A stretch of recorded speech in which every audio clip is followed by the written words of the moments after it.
Рускиот премиер Дмитрий Медведев оцени дека Соединетите држави со воведувањето на новите санкции и објавија трговска војна на Русија. Заврши надежта дека ќе се поправат нашите односи со американската администрација, напиша Медведев на неговиот Facebook профил, додавајќи дека е уверен оти мерките нема да имаат ефект и оти Русија, без оглед на нив, ќе продолжи да се развива, бидејќи Русија во претходните години научила да напредува во услови на целосно затворени пазари. Според Медведев, администрацијата на председателот Трамп покажала целосна немоќ со тоа што своите извршни овластувања на понижувачки начин му ги пренесе на Конгресот, со што се менува рамнотежата на власта во американските политички кругови.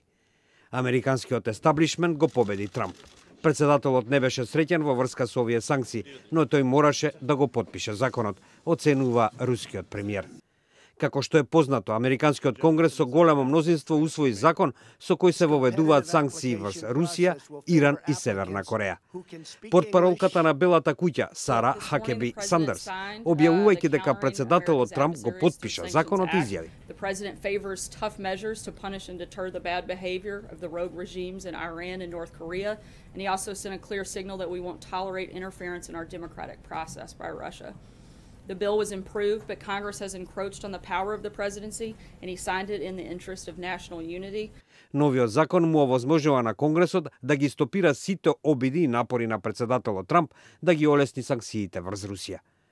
Во меѓувреме, Руското министерство за надворешни работи, оценувајќи ги санкциите за кратковидни и опасни, соопшти дека Русија останува, цитираме, отворена за соработка со Соединетите држави во сферите каде што сметаме дека е корисно за нас и за меѓународната безбедност, вклучувајќи го и решавањето регионални конфликти.